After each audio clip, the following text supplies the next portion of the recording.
Et les bienvenus, que Dieu vous bénisse dans vos maisons. Merci pour nous recevoir. Nous avons un sujet assez pertinent aujourd'hui.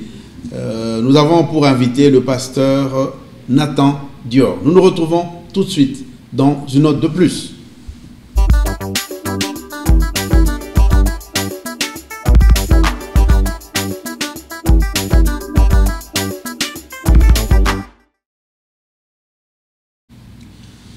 Frères et sœurs, une note de plus à un sujet assez brûlant. Et pour ce faire, comme je l'ai dit, nous allons partager avec le pasteur Nathan Dior. Pasteur, bonjour. Est-ce que vous pouvez vous présenter à notre assemblée, à nos téléspectateurs? Bonjour, pasteur Martin. C'est un honneur pour moi de vous joindre aujourd'hui sur une note de plus pour parler de quelques questions et donner l'éclaircissement à notre public qui est en train de nous écouter. Je veux devoir, par cette opportunité, me présenter. Je suis pasteur Nathan Dior. Je suis le pasteur titulaire d'une église ici sur place à Nagatak, qui est située sur 350 Melville Avenue à Nagatak. Nous sommes là depuis quelques années et le fondateur de l'œuvre de Dieu ici, c'était le pasteur Moïse Mukwiza, qui est actuellement à Atlanta, et depuis lors, j'ai pris la relève et Dieu a fait des œuvres et s'est continué à se manifester tellement puissamment dans l'œuvre que nous faisons. Merci, pasteur. Notre sujet aujourd'hui, y a-t-il une vie au-delà, après la mort? Oui, c'est un sujet très pertinent qui demande à pouvoir parler là-dessus. Je sais que chacun de nous pourra donner une définition à sa manière. Quelqu'un pourrait même te dire il faut mourir pour découvrir réellement ce qui se passe au-delà, mais avec certaines connaissances, la lecture de la Bible, nous allons pouvoir nous déballer dessus, donner une connaissance ouverte de ce qui se passe réellement par la connaissance que nous avons après la mort. En fait, la mort, c'est un grand mystère, naturellement, qui reste inexpliqué jusqu'à ce jour, et qui est un mystère tellement puissant. Même, vous allez vous rappeler dans le livre de Matthieu 26, Jésus-Christ lui-même, quand il devait confronter la mort, il est allé avec les disciples pour prier. Il a demandé, Père, que cette coupe s'éloigne de moi.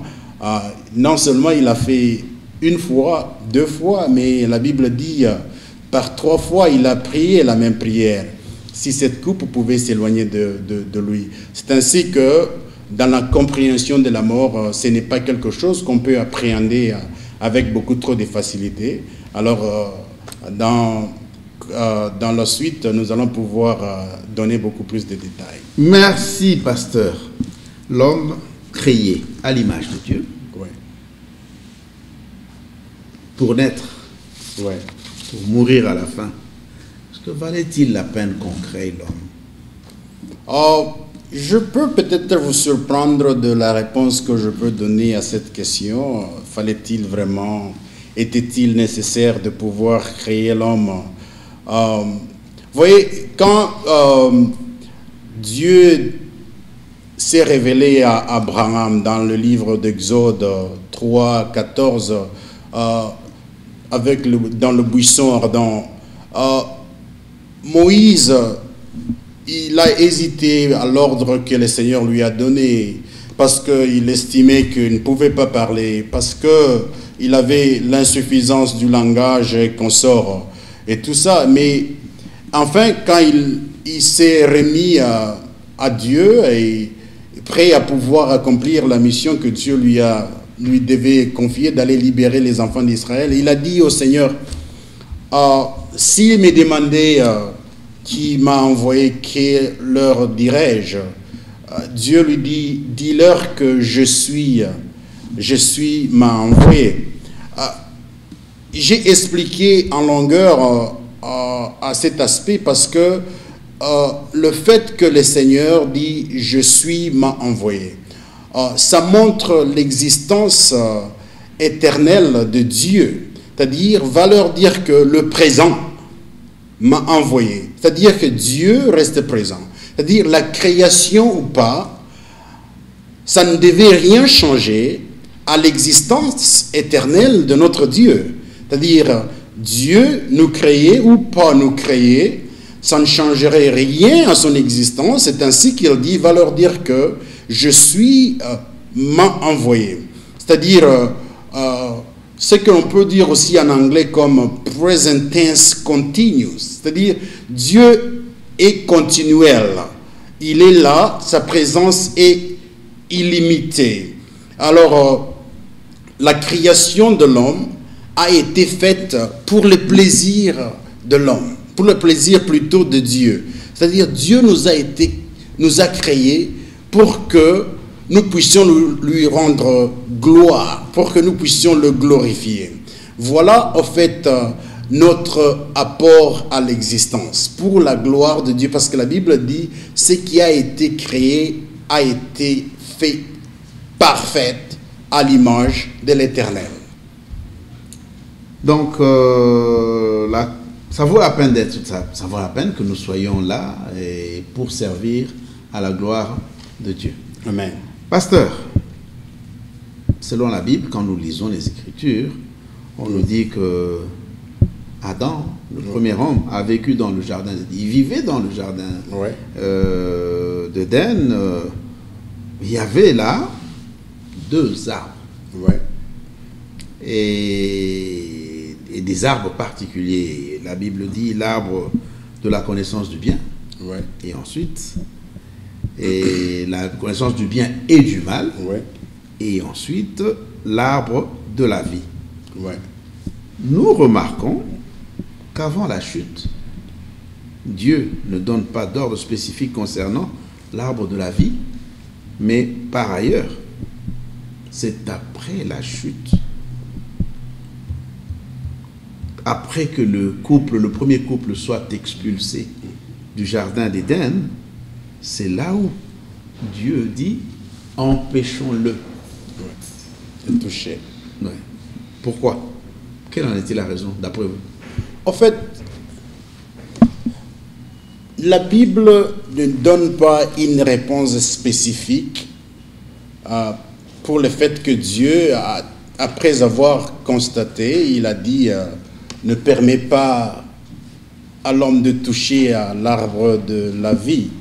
Mais si nous devons comprendre, c'est que l'homme a été désobéissant à Dieu déjà au départ. L'homme a touché à l'arbre de la connaissance du bien et du mal. Alors, quand Dieu est venu rechercher l'homme, il lui a dit, où es-tu? L'homme était caché. Et quand Dieu a constaté la désobéissance de l'homme, c'est ainsi qu'il a dit, il est devenu comme l'un d'entre nous. Il ne faut pas qu'il touche à l'arbre de la vie. Maintenant, imaginez, pasteur, déjà l'homme est coupé de la vie, alléluia, de la vie éternelle, c'est-à-dire la mort est déjà rentrée à cet instant-là par la séparation de la désobéissance à Dieu. Et maintenant, imaginez si l'homme devait avoir l'accès à l'arbre de la vie. Ça devait être une catastrophe que seul Dieu pouvait expliquer. C'est ainsi, moi j'estime que Dieu connaissant que l'homme s'est avéré irresponsable dans l'ordre qui lui était assumé, alors Dieu a estimé qu'il était nécessaire à cet instant-là de lui priver de toucher à l'arbre de la vie. Parce que ça devait être une erreur catastrophique de laisser l'homme déjà déchu par le péché de pouvoir avoir l'accès à l'arbre de la vie. Pasteur, avant la chute, Dieu a dit à l'homme, Le jour où tu mangeras de ce fruit-là, Ouais. tu mourras. Ouais. Mais Satan vient avec un autre message et dit, les jours où tu mangeras, tes yeux s'ouvriront. Et quand l'homme désobéit et mange le fruit, Ouais. il ne meurt pas. Ouais. Mais quand il mange le fruit, par ailleurs, ses yeux s'ouvrent. Dieu a-t-il menti? Dieu n'est pas un menteur. Et d'ailleurs, il est toujours derrière sa parole pour l'accomplir. L'homme a mangé à l'arbre qui lui était interdit. Vous allez voir dans le livre de Genèse 2, 17, la Bible est très spécifique. Elle dit, tu mourras. C'est ça que la Bible dit, tu mourras. La Bible ne dit pas que quand tu manges, tu meurs. Tu mourras, comme je l'ai dit auparavant, si je peux me permettre de traduire un peu, en anglais, on dit you will die or you are going to die. C'est-à-dire, il y a une action continuelle à cet instant-là. Parce que l'homme est déjà coupé du cordon avec le Seigneur. L'homme est coupé de la vie avec le Seigneur. L'homme est déjà mort spirituellement par le fait de désobéir à Dieu, avoir touché à l'arbre qui lui était interdit. Alors, le fait que l'homme a désobéi Dieu et allé manger l'arbre qui lui était, touché à l'arbre qui lui était interdit, alors la mort est rentrée. Vous allez lire même dans le livre de Romains 6, où Paul explique que la mort est rentrée par le fait que l'homme a péché, Adam a péché. Vous voyez? Alors, la mort à cet instant-là, elle est une mort spirituelle. Elle n'est pas une mort physique. C'est-à-dire, la mort spirituelle, une séparation avec le Seigneur, et qui va s'avérer dans la dégradation progressive de la mort physique. C'est un peu ça. Alors, l'homme est mort spirituellement par la séparation avec le Seigneur, et graduellement, il va mourir physiquement. Ok, pasteur. Donc c'était là, et Dieu parlait en fait d'une mort spirituelle, Oui. et non de la mort physique. Bon, en fait, la mort physique, c'est quoi d'abord? La mort physique, on peut la définir comme une cessation de l'activité cardiaque, ou soit l'arrêt cardio-respiratoire de l'homme lorsqu'un médecin constate. C'est ainsi qu'on parle de la mort. Alors, l'homme, en fait, dans le jardin d'Éden, n'est pas mort physiquement, mais il est mort spirituellement par le fait de désobéir au Seigneur. Alors, le cordon qu'il a accroché au Seigneur a été coupé par la désobéissance, et par le fait de désobéir au Seigneur, la mort est rentrée dans la vie de l'homme, d'abord spirituelle et ensuite la mort physique. Pasteur, maintenant que tout être humain est destiné, qu'on Ouais. le veuille ou pas, à mourir, Oui. y a-t-il un espoir quelconque après cela, ou bien tout s'arrête à la mort physique? Là, je crois que s'il faut dire que tout s'arrête à la mort physique, je me suis posé moi-même toutes ces années un peu la même question dans ma tête. Si ça s'arrêtait seulement à la mort physique. Et vous allez comprendre que la Bible n'enseigne pas la mortalité de l'âme. C'est-à-dire, l'âme est immortelle. Quand on meurt, le corps normalement est déposé dans la terre. Et la Bible dit, nous sommes venus de la poussière et à la poussière nous y retournerons. Alors, nous sommes rentrés, on rentre, le corps que nous portons rentre dans la terre et l'esprit va dans le temps éternel. C'est-à-dire, Dieu a envoyé son Fils unique. Dans le livre de Jean 3, 16, tout celui qui croit en lui ne pourra pas périr, mais il aura la vie sauve. C'est-à-dire, tout ne s'arrête pas là, après la mort, parce que l'âme continue et attend le jour de jugement. Soit ceux-là qui sont morts, ils sont allés dans le séjour dans l'enfer, ou soit ils sont allés dans le sein d'Abraham, ils attendent leur récompense. D'ailleurs, vous allez vous convenir avec moi quand Jésus-Christ parle de Lazare et le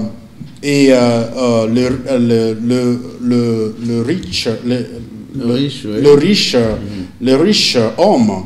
Et Lazare qui mendiait, qui passait avec la lèpre tout le temps à la table du riche man.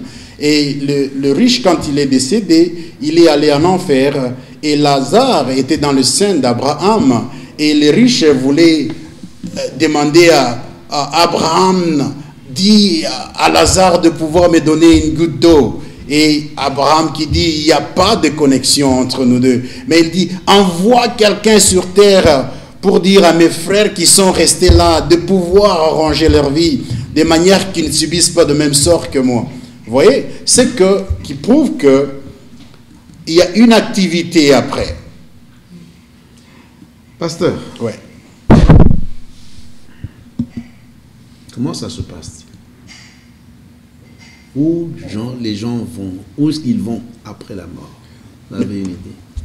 C'est comme je venais d'ailleurs de l'expliquer, c'est-à-dire cette question va aller de pair avec la question auparavant, parce que quand les gens meurent, naturellement, ceux-là qui ont été sauvés, ils vont dans le sein d'Abraham, autrement dit, ils vont au paradis, et ceux-là qui n'ont pas marché par rapport conformément à la Bible, qui n'ont pas embrassé Jésus-Christ, comme dit, je suis le chemin, la vérité et la vie. Donc vous affirmez que les destinations sont différentes?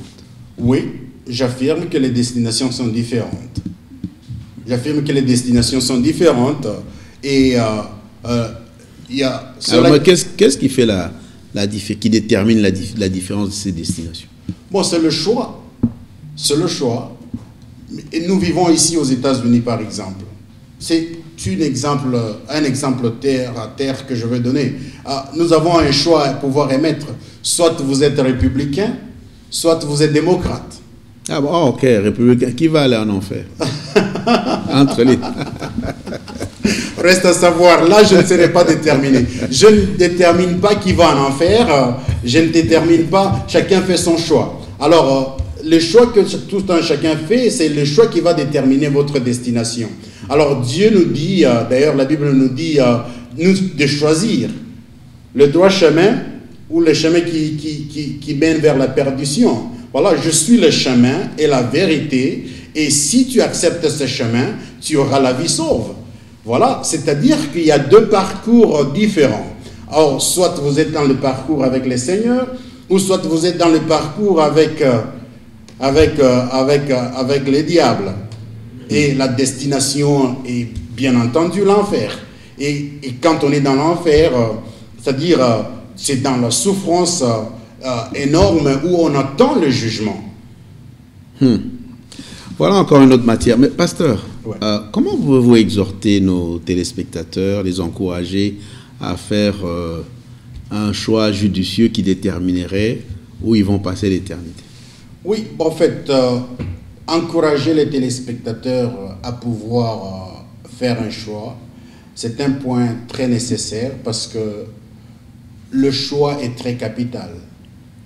Parce que même dans la vie courante, le choix que nous faisons, soit ça nous amène des difficultés, soit ça nous amène à la paix.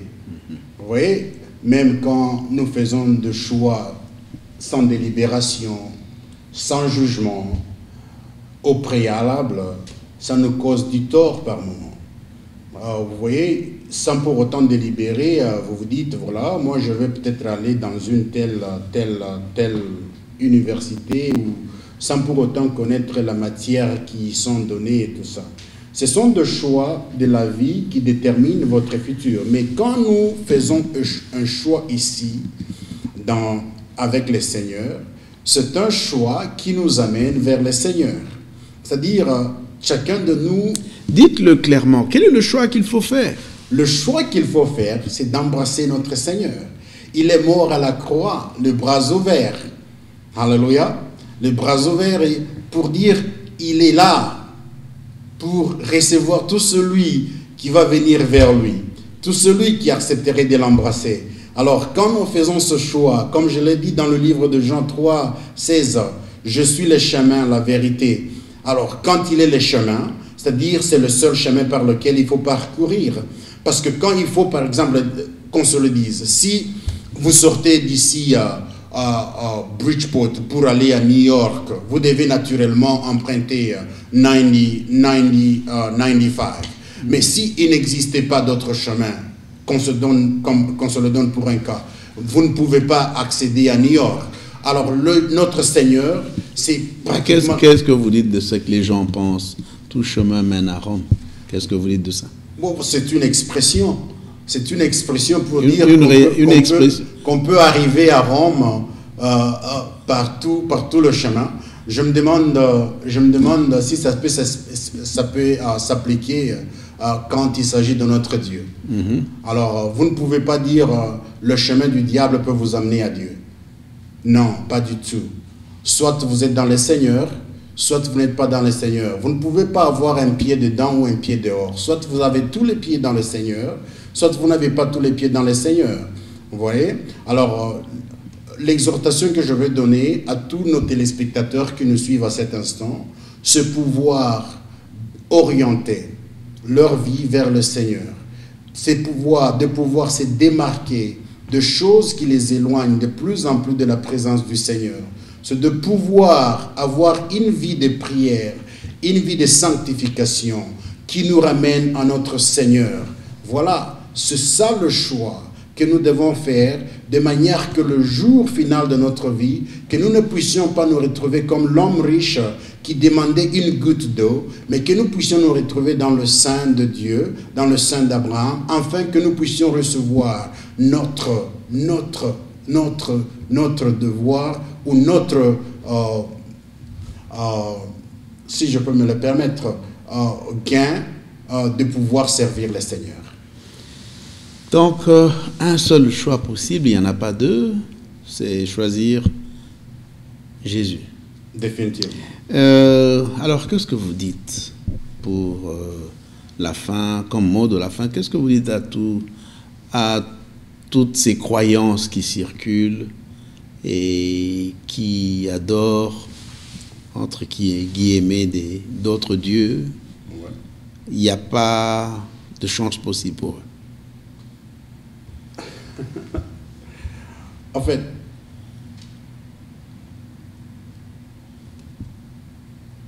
nous sommes des voyageurs.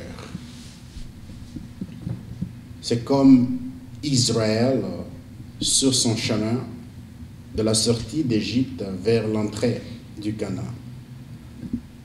Alors, dans la marche, ceux-là qui n'ont pas obtempéré aux ordres que Dieu a donnés, la Bible me dit, la terre s'est ouverte et elle s'est refermée sur eux. Alors, quand nous sommes dans la marche avec le Seigneur, nous devons avoir nos yeux fixés vers la croix. C'est de là que nous vient le salut.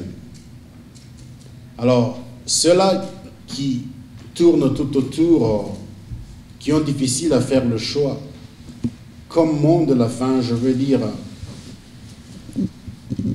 il faut vous recadrer. Il faut tourner vos yeux vers le Seigneur.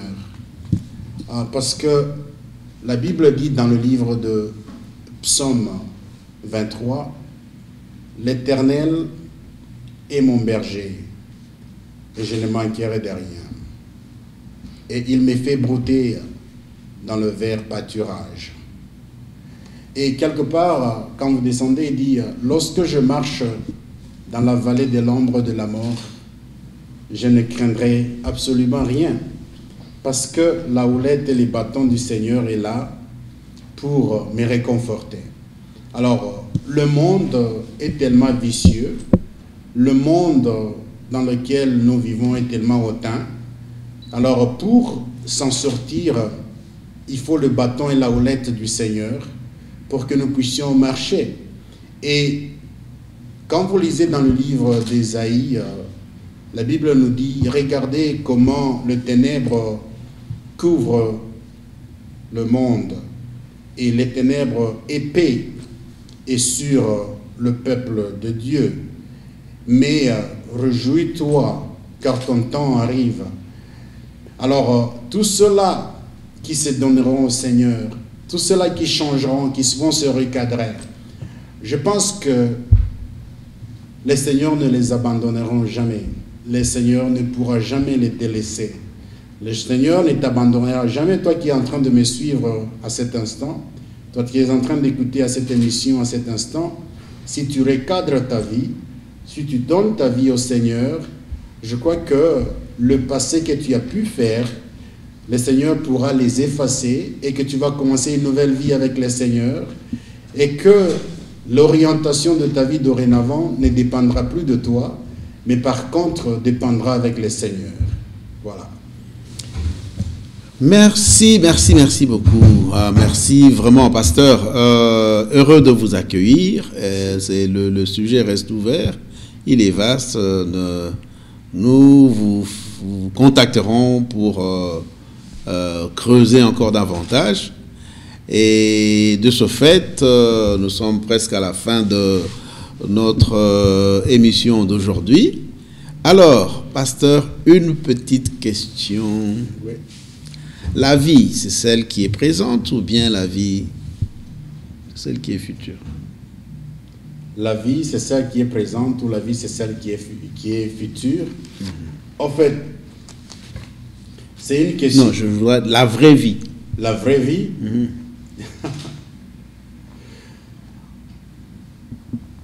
Dieu nous a créés, comme je le dis au départ de cette émission, pour sa gloire. Aussi longtemps que nous sommes ici, c'est pour glorifier le Seigneur, parce que tout a été créé à sa gloire et a été créé dans sa bonté. Alors, le fait que nous avons la grâce, le don d'abord, le don le plus précieux que Dieu a donné, c'est le don de la vie. Vous voyez? Alors, le fait que nous sommes ici, Dieu nous a donné cette garantie de la vie, nous devons le glorifier. Mais, après notre mort, nous serons à côté de notre Seigneur avec les anges, le glorifier, le louer. Alors, je laisse aux téléspectateurs de pouvoir faire le choix à cet instant. Le choix, comme je le dis, c'est un peu comme dans la démocratie. Le choix, parce que vous ne pouvez pas forcer quelqu'un à être chrétien. C'est le Saint-Esprit qui convertit ou qui change la vie de quelqu'un. Alors, je laisse le choix au peuple de Dieu tout en leur donnant les astuces de pouvoir s'orienter. Mais le choix, c'est au peuple de le faire. Parce qu'au-delà de la mort, nous devons siéger avec notre Saint afin de le glorifier, chanter Hosanna tous les jours de notre vie. Alors moi, j'estime que nous vivons sur terre pour glorifier le Seigneur et la vie au-delà, c'est la continuité de la glorification de notre Seigneur. Merci beaucoup, pasteur. Et bien-aimé dans le Seigneur, c'est maintenant qu'il faut faire le choix. De quel côté vous irez? Il y a une vie après celle-ci. Et je pense, d'après la Bible, à ce que moi je comprends, la meilleure, c'est celle qui est à venir, puisque là, nous allons le voir face à face, tel qu'il est. Et nous serons transformés en son image. Que Dieu vous bénisse. C'était là une note de plus avec le pasteur Nathan, Dieu. La prochaine fois, ce sera encore des choses plus profondes, puisque c'est un sujet qu'on a que égratigné. Donc, à la prochaine, une autre de plus. Bien de plaisir et que Dieu vous bénisse. Dieu vous bénisse.